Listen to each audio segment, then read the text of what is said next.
Selamat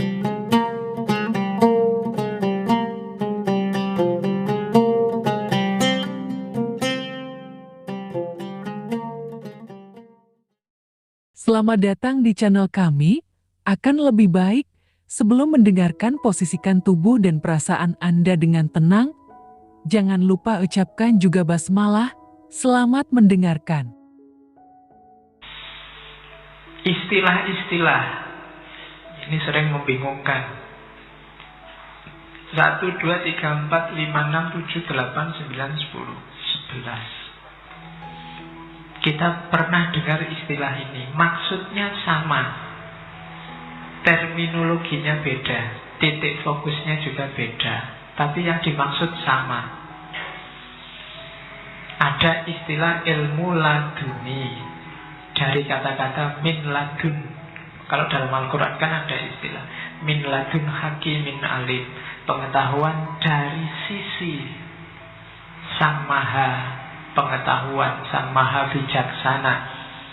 Jadi istilah ilmu laduni, titik fokusnya adalah ini pengetahuan yang berasal dari Allah. Nah, itu biasanya pakai istilah laduni, tapi sama nanti konotasinya dengan yang lain. Ada pakai istilah isyraqi. Ini Suhrawardi. Pengetahuan itu isyraqi kayak bahasa barat, pencerahan. Jadi kenapa disebut isyraq, pencerahan? Karena ilmu ini diperoleh ketika kita terbersihkan sehingga cahaya bisa masuk. Sebenarnya laduni juga begitu. Jadi isyraq itu ketika diri kita layak menerima cahaya, maka cahaya datang dan kita jadi bersinar, bercahaya. Analoginya kan kalbu yang seperti kaca kayak minggu lalu. Kalbu yang seperti kaca yang diterangi kemudian dan seterusnya. Makanya pengetahuannya pakai simbol cahaya, namanya isyraqi. Kalau bahasa yang populer ada istilah iluminasi, sama pencahayaan, pencerahan.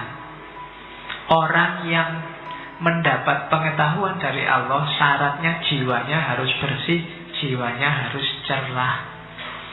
Jadi sama, konotasinya sama, laduni sama isyraqi. Kadang disebut irfani, maksudnya juga sama. Kalau dalam Islam kan ada beda antara alim sama arif. Yang alim ini ilmu yang kita cari tiap hari di kampus-kampus, di sekolah-sekolah. Nah, yang laduni ini jenisnya arif. Makanya ada alim billah dan arif billah. Kalau alim ini pengetahuan yang masih butuh media. Contohnya, ini ustadznya sudah datang belum ya? Dari luar kamu belum lihat saya. Oh, itu sandalnya sudah datang. Kamu tahu saya dari media sandal. Itu alim. Masih butuh perantara, pengetahuan yang butuh mungkin dari buku, mungkin dari guru, mungkin dari dikasih tahu orang. Nanti ada level yang lebih tinggi, itu arif. Kalau arif ini ustadznya datang belum? Sudah datang. Sekarang saya di masjid dan di depan beliau. Itu berarti arif, ngalami sendiri langsung. Makanya sufi itu lebih sering gelarnya, sebutannya adalah arif billah, bukan lagi alim.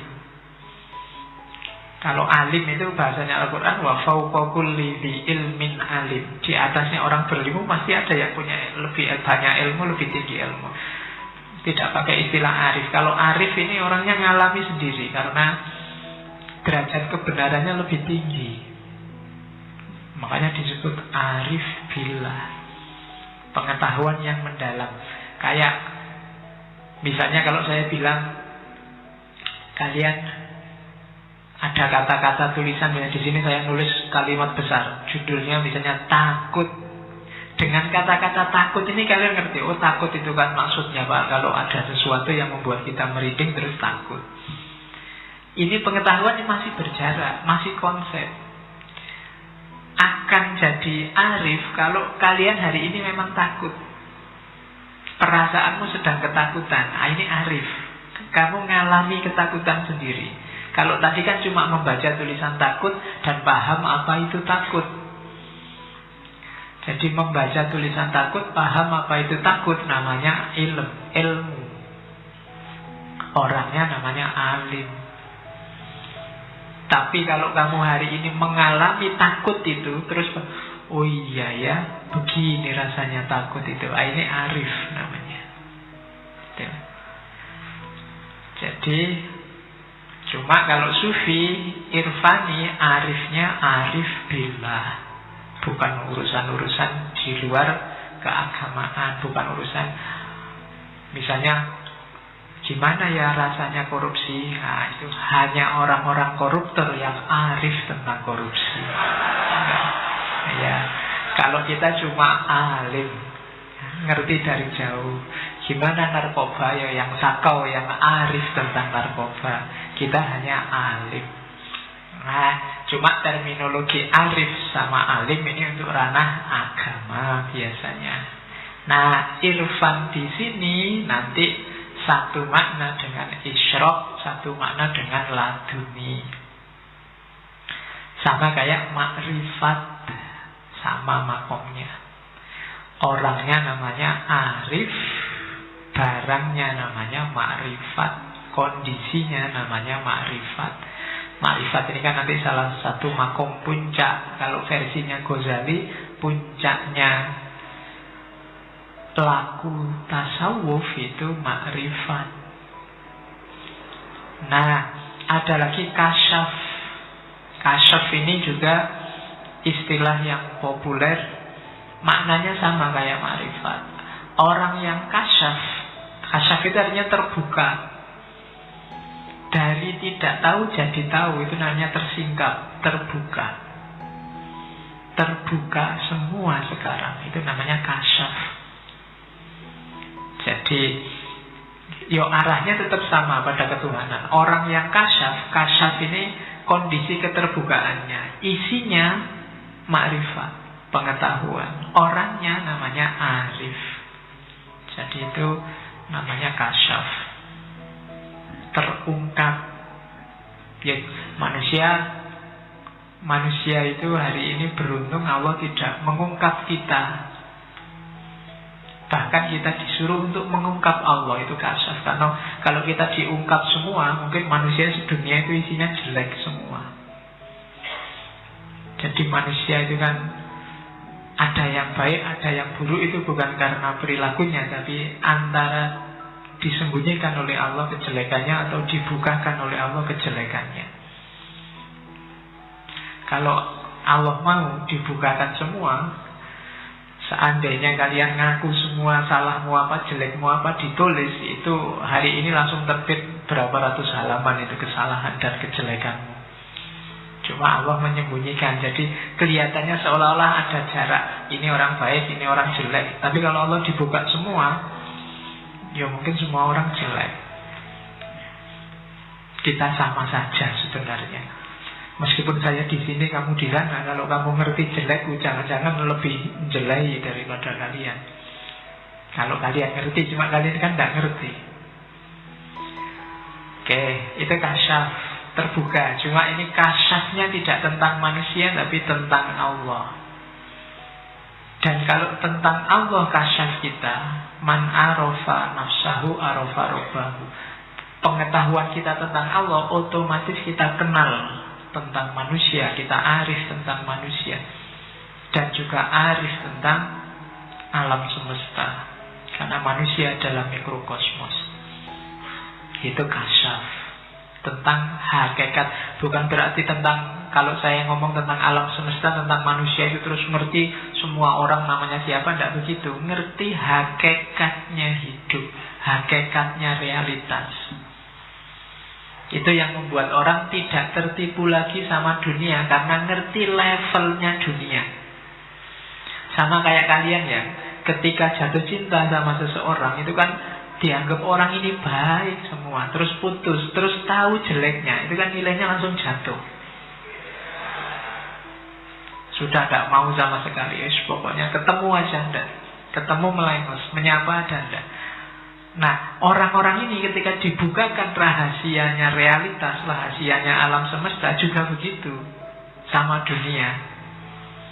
Ternyata serendah itu dunia. Kenapa selama ini aku jatuh cinta sama dunia? Sama kayak kamu sama, oh ternyata engkau serendah itu. Menyesal aku jatuh cinta padamu kemarin. Sebelum ke materi selanjutnya, dukung channel kami dengan cara like, komen, dan subscribe. Selamat mendengarkan kembali. Oke.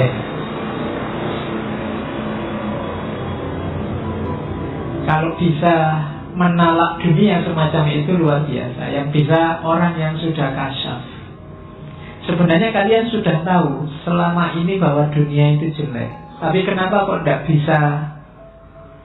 tertarik sama dunia? Karena kayak tadi, antara takut dalam konsep dan takut yang alami sendiri. Kamu belum ngalami sendiri. Pengetahuannya masih berjarak, masih belum kasyaf, masih belum ma'rifat. Yang sedang nyalon jadi gubernur, jadi bupati, seolah-olah terus kalau sudah jadi gubernur, jadi bupati, sudah luar biasa. Padahal itu ya dunia. Kuliahmu, ijazah itu ya dunia. Pekerjaan ya dunia. Jadi jangan terlalu jatuh cinta ke sana. Pahami hakikatnya dunia. Gnosis, ya ini istilah filsafat, istilah Yunani, Romawi. Konotasinya sama. Pengetahuan suci, pengetahuan sakral, ma'rifat, saintia sakra minggu lalu. Istilahnya gnosis. Fatih, keterbukaan. Mirip kayak kasyaf. Terbuka. Lauk ini rasa. Karena dia kayak tadi ya, takut yang dikonsep dan takut yang dirasa. Jadi pengetahuan yang sifatnya gaukiyah, pengetahuan rasa. Kadang-kadang pakai istilah basiroh, pengetahuan batin. Kadang-kadang pakai istilah musyahadah, kesaksian. Orang yang menyaksikan itu musyahadah. Ada yang pakai istilah huduri. Ada tulisan yang populer sekali sejak zaman saya mahasiswa, sudah dicetak berulang-ulang, judulnya ilmu huduri. Ya, ilmu huduri ini epistemologi lauk, epistemologi rasa, epistemologinya irfan. Saya jelaskan sedikit. Jadi ilmu huduri itu ilmu yang didapat langsung. Kalau bahasa epistemologinya, ilmunya itu sua objek. Ya cirinya sama kayak tadi. Tidak ada perantara antara yang tahu dan objek yang diketahui. Takut yang saya alami itu kan, untuk tahu takut saya harus menengok diriku sendiri, tidak keluar.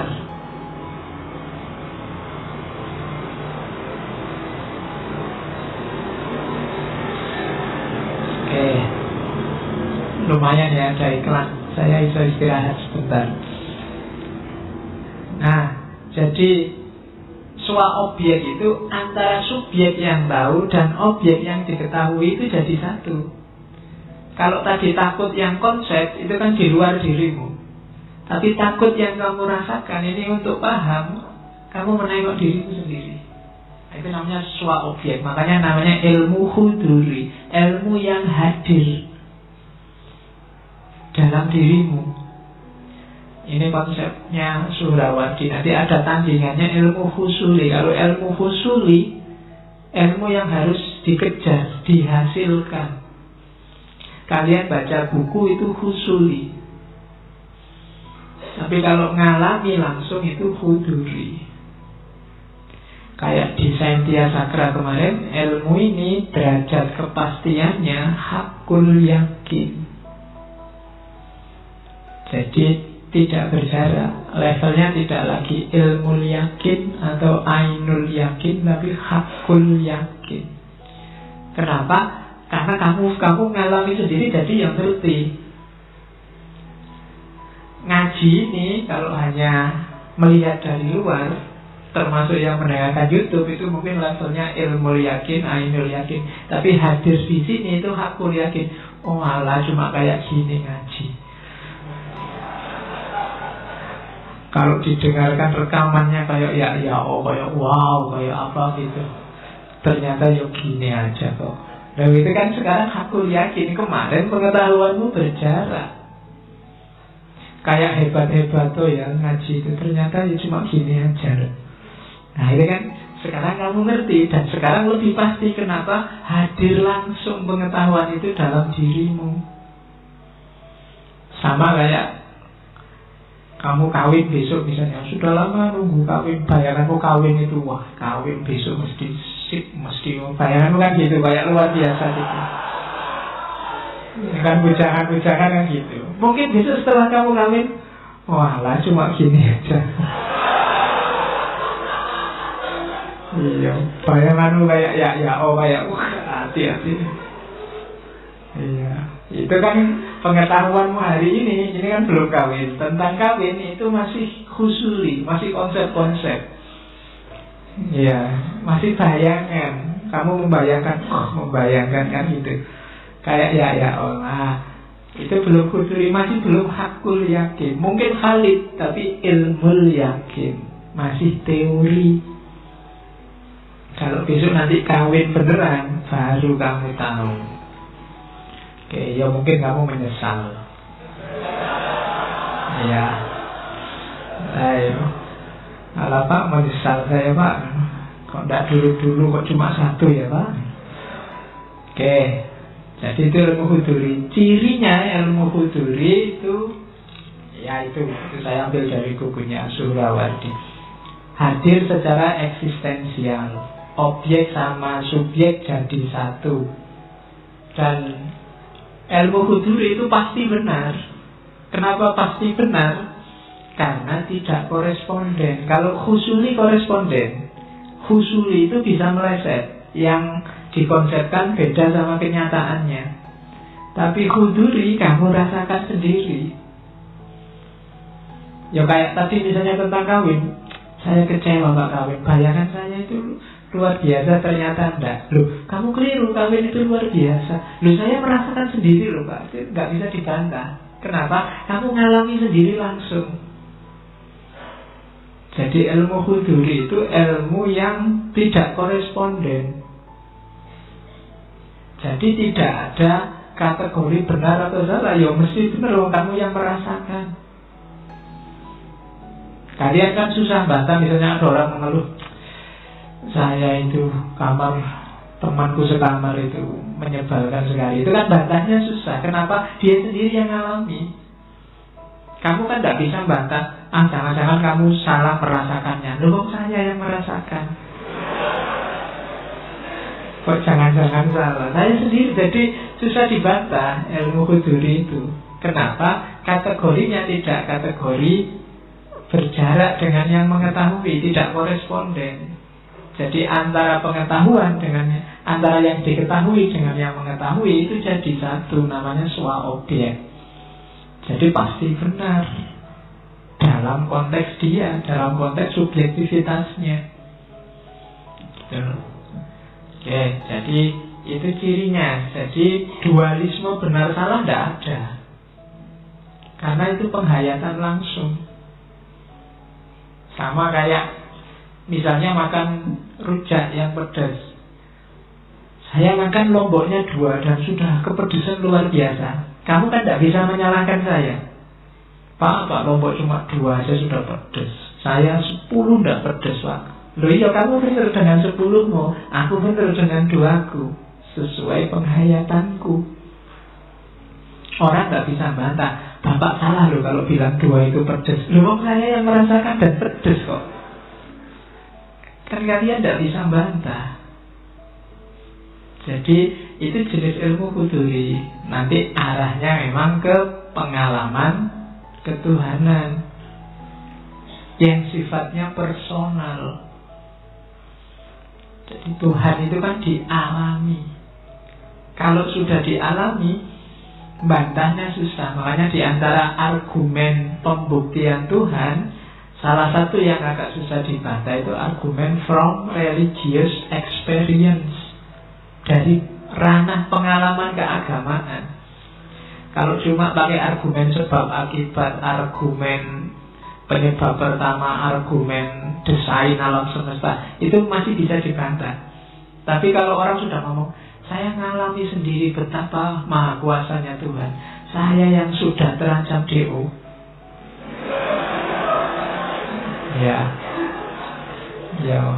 ya nanti gelarnya PhD, PhD, lulusnya pas hampir DO.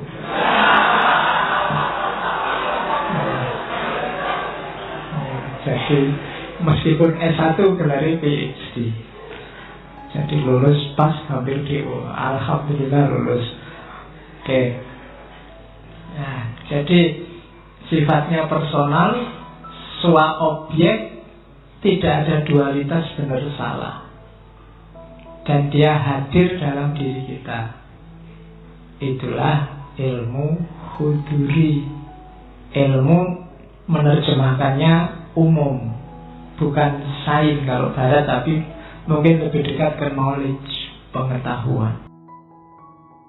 Anda telah mendengarkan hingga di ujung video. Semoga pembahasan kali ini bermanfaat untuk Anda. Terima kasih.